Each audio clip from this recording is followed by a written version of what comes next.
कर्नाटक में बजरंगबली का नाम ये ले रहे थे। बजरंगबली कालनेमी को पहचान लेते हैं और इन कालनेमियों का वध वहां से शुरू हो गया है। यहां भी जो अयोध्या की जमीन लूटने वाले हैं, जो उत्तर प्रदेश में सबसे ज्यादा स्लॉटर हाउस चलवाने वाले हैं, तो जो 4 गुना दारू की। चलिए अयोध्या का आप नाम मत लीजिए, बीजेपी वाले हमलावर हो जाएंगे और फिर नुकसान हो जाएगा आपको। गौरव रघुवंशी साहब, ठीक है पांडे साहब आता। गौरव रघुवंशी साहब, मैं जानना चाहता हूं, समाजवादी पार्टी के प्रवक्ता पांडे साहब कह रहे हैं कि भाई 2 ध्रुवीय चुनाव होगा 2024 में, एक सत्ता और सत्ता के खिलाफ, और सत्ता के खिलाफ जो शक्तियां होंगी वो सिर्फ समाजवादी पार्टी को सपोर्ट करेंगी, वहां पर भी कोई एग्जिस्टेंस नहीं रहेगा क्या बसपा का?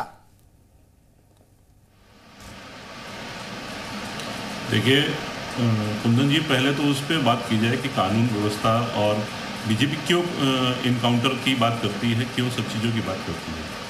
देखिए, किसी चीज़ पे अपनी कमियां छुपाने के लिए कोई तो आवरण चाहिए जिससे पब्लिक उद्वेलित हो, जिससे पब्लिक, जबकि मैं ये कहता हूँ अतीक और जो भी है इनकाउंटर, जिसके भी इनकाउंटर हो रहे हैं, आम जनता का एक क्षेत्र विशेष के लोगों का हो सकता है। रघुवंशी साहब, फेलियर तो यही है ना, विपक्ष फेलियर। रघुवंशी साहब, मैं यही कह रहा हूँ, गौरव जी मैं यही कह रहा हूं कि फेलियर आप लोगों विपक्ष का यही तो है। मैं बार बार ये सवाल पूछ रहा हूं, पूरे डिबेट के दौरान, पहले भी डिबेट के दौरान मैं सवाल पूछता रहा। अपनी पिच पर आप लोगों को लेकर के बीजेपी ने बैटिंग की और आप उनके पिच पर जाकर के खेल रहे थे, आपने अपनी पिच तैयार ही नहीं की।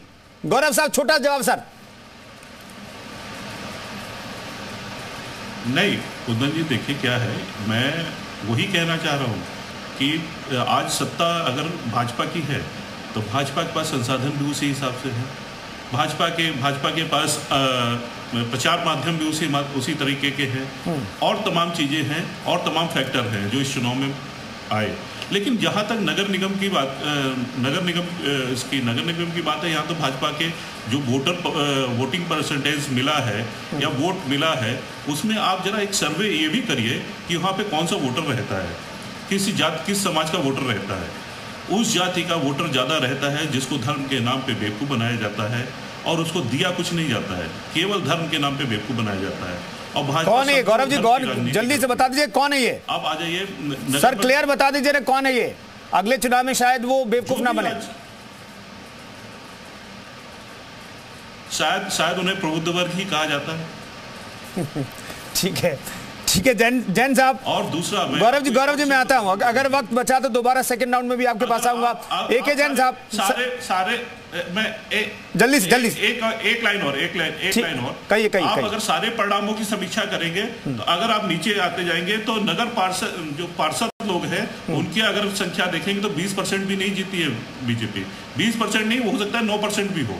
नहीं वहां तो वो तो कहते हैं पिछली बार से स्ट्राइक रेट बेहतर हुआ है, बीजेपी कह रही है, और आंकड़े बता रहे हैं सर गौरव रघुवंशी साहब। ठीक है, एक ही जैन साहब, मैं जानना चाहता हूं सर, ये कानून व्यवस्था का मसला उत्तर प्रदेश में इतना बड़ा है क्या कि लोग नाली खरंजे, साफ सफाई, कूड़ा, लाइट है कि नहीं, और पार्क ठीक है या नहीं, उस वाले मसले को छोड़ करके, भूल करके कानून व्यवस्था के मसले पर जिसका प्रचार बार बार किया गया, बुलडोजर पॉलिसी की बात बार बार कही गई, एनकाउंटर के बारे में बार बार कहा गया, हालांकि विपक्ष कहता है सिलेक्टिव कार्रवाई हो रही है, जाति और धर्म का भी जिक्र किया जाता है, लेकिन अभी हमने पीछे एक तस्वीर भी लगा रखी है दुजाना की, वो तो एक खास धर्म विशेष से नहीं ताल्लुक रखता है। मैं जानना चाहता हूं सर, क्या ये इतना बड़ा मसला है कि लोगों ने इस मसले पर वोट किया और बाकी सब भूल गए? देखिए, उत्तर प्रदेश में हमेशा से कानून व्यवस्था और अपराध एक बहुत बड़ा मुद्दा रहा है, और इसी वजह से ये कहा जाता है कि ये बीमारू प्रदेशों की सूची में इसका नाम था। बाहर का इन्वेस्टमेंट यहाँ प्रदेश में नहीं आता था।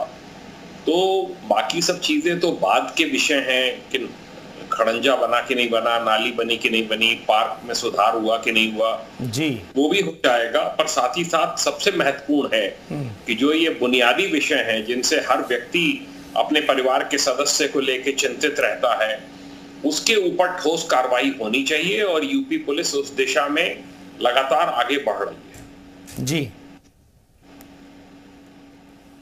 ठीक है, तो इसका फायदा बीजेपी को मिल गया। रुद्र प्रताप दुबे साहब, क्या वाकई में कानून व्यवस्था का मसला इतना बड़ा है कि लोकल चुनाव से लेकर के अब लोकसभा का चुनाव होगा तब भी बीजेपी के साथ लोग जुड़ जाएंगे?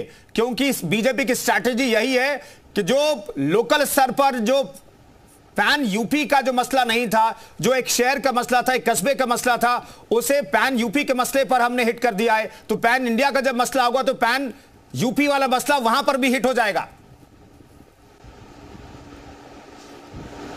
जी निश्चित तौर पर विकास की कोई भी योजना एग्जिस्ट ही नहीं कर सकती है अगर आपके पास सुरक्षा ना हो। मैं आपको सबसे बेहतर शिक्षा व्यवस्था दे दूं, सड़क दे दूं, लेकिन अगर अभिभावक अपनी बच्चियों को स्कूल ले जाने के लिए भेजने के लिए ही नहीं तैयार हुए तो उसका क्या काम। योगी सरकार ये बात को बहुत बेहतर तरीके से समझ गई थी जैसे वो सरकार में आई थी 2017 में। 2022 में भारतीय जनता पार्टी के ना चुनने के कई कारण हो सकते थे। कोविड की बात की अर्थव्यवस्था जिस तरीके से हो चुकी थी, जिस तरीके से ये था कि जो नोएडा गाजियाबाद जाता फिर से चुन के नहीं होता, तमाम ऐसे कारण थे। लेकिन भारतीय जनता पार्टी फिर से जीत के आई क्योंकि वो जो शासन व्यवस्था थी, प्रशासन व्यवस्था थी, वो बड़ी चाक चौबंद थी। आप देखिए प्रयागराज में जब इस बार नगर निकाय चुनाव में योगी जी प्रचार करने गए तो उन्होंने रामचरितमानस की चौपाई से शुरुआत की कि जो जैसा काम करेगा वैसा ही फल पाएगा। और आप देखिए कानून व्यवस्था को लेकर आगे बढ़ रहे थे। 2, 3, 4 साल पहले एक मॉडल होता था गुजरात मॉडल, जिसे विकास का मॉडल कहा जाता था। आजकल एक आया है कानून व्यवस्था का योगी मॉडल और जी सफलता की गारंटी बन चुका है। सिर्फ नगर निकाय की क्यों हम देखें, 2 जगह पे विधानसभा चुनाव हुए थे, 96 में और स्वार में, दोनों जगह जीत किया है। तो ये कानून और सुरक्षा का मुद्दा इतना बड़ा मुद्दा हो गया और जनता इससे इतना रिलेट कर पा रही है कि मुझे लग रहा है वो चुनाव परिणाम में साफ साफ दिखाई पड़ रहा है। जी ठीक है, बहुत बहुत धन्यवाद तमाम मेहमानों का।